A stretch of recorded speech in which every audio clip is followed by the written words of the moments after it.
9.1 Notes, Solving Trigonometric Equations with Identities. This is page 2.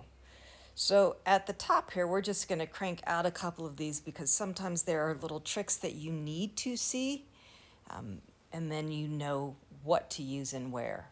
So now we're being asked to verify a trigonometric identity. That means to show that what is stated is true. And so we're basically showing that what's on the left side equals what's on the right side. So here, exercise 3, verify that tangent theta cosine theta equals sine theta. Left side definitely looks a little more complicated, so I'm going to start with that. I'm going to rewrite tangent as sine over cosine. Always best to break it down to the basics if you can, which everything can really be written in terms of sines and cosines. So if you can do that, sometimes what needs to happen pretty much falls right out. So we had sine theta times sine theta divided by cosine theta times cosine theta. Our cosine thetas cancel, we end up with sine theta, which looks exactly like the right side, so we're done. Okay.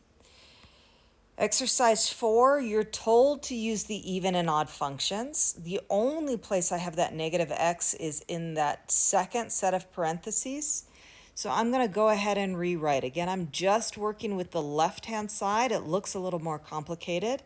I know that the sine of negative x is 1 minus the sine of x. So now I'm going to multiply these out. I've got 1 minus sine x plus the sine of x minus sine x times sine x is sine squared x. Those two middle terms cancel out. I get 1 minus the sine squared of x. We just did that in example 2. We get cosine squared x equals cosine squared x.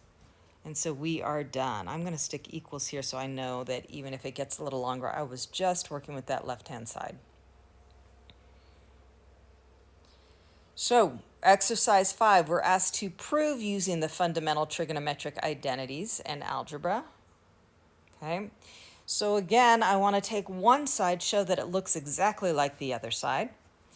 So for A, the left side definitely looks more complicated. I am going to start with that. And I'm going to start by rewriting tangent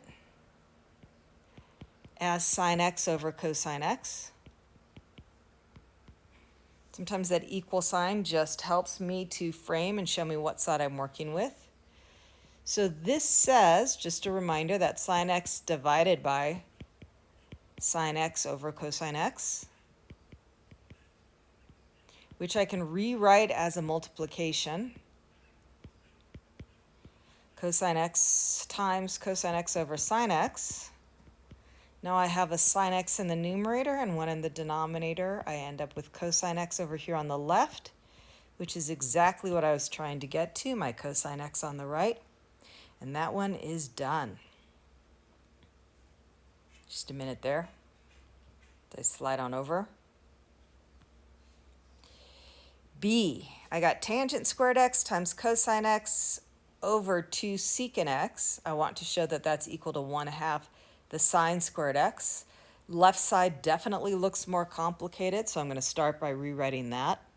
Tangent squared x is sine squared x over cosine squared x times my cosine x, all over 2 times secant is 1 over cosine x.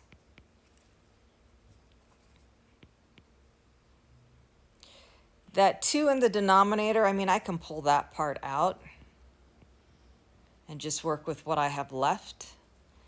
So sine squared x over cosine squared x, I can go ahead and cancel one of those cosines. And I get sine squared x over cosine x.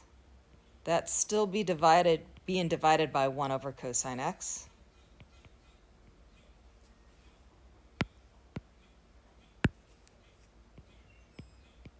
Just so it's a little more straightforward.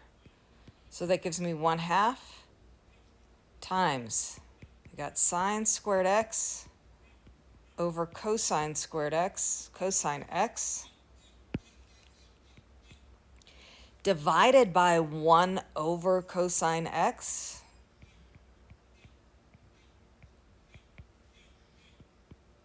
one half times, we're going to go sine squared x, and we're going to rewrite that division.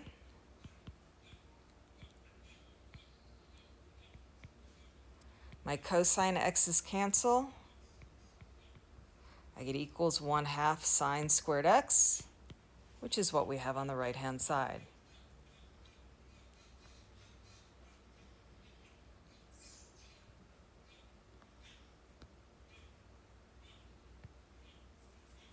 Okay, C.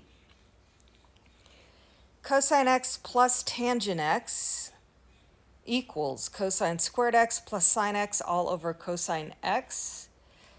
So I really could go with either side at this point. The right side definitely looks more complicated, but I'm going to start with the left-hand side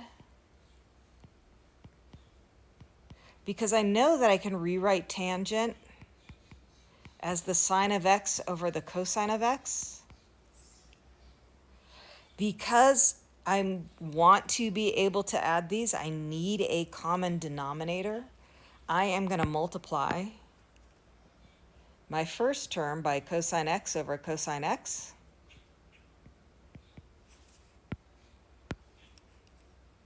I'm going to get cosine squared x over cosine x plus sine x over cosine x. I end up with cosine squared x plus sine x all over cosine x.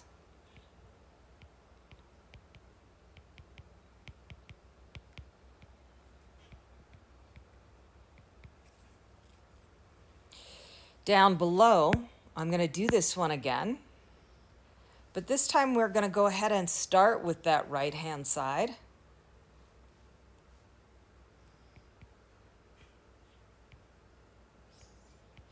And I'm going to start by separating out the two pieces.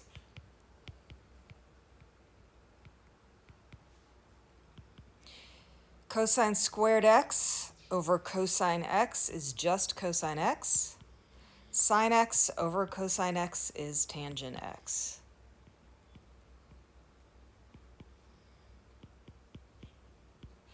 Sometimes it doesn't really matter which side you pick. There are going to be instances, though, that if you pick the air quotes wrong side, you're going to have a really tough time trying to make it look like the other side. Last one on this page, D, prove 1 over the quantity 1 minus sine x equals the quantity 1 plus sine x over cosine squared x. I'm going to go ahead and start with the left-hand side again, even though it looks a little simpler, just because we did this a couple of times. And I'm going to use that difference of two squares. And I'm going to multiply by 1 plus sine x. Sorry about that. But I'm almost at the bottom. We are not going to re-record this one. Over 1 plus sine x.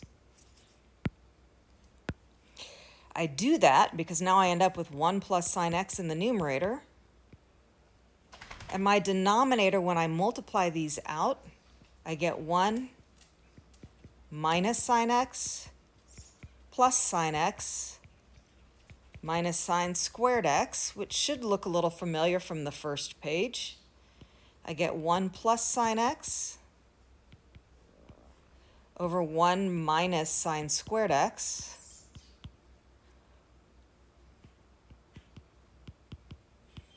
One minus sine x is cosine squared x. And so now we have the right-hand side.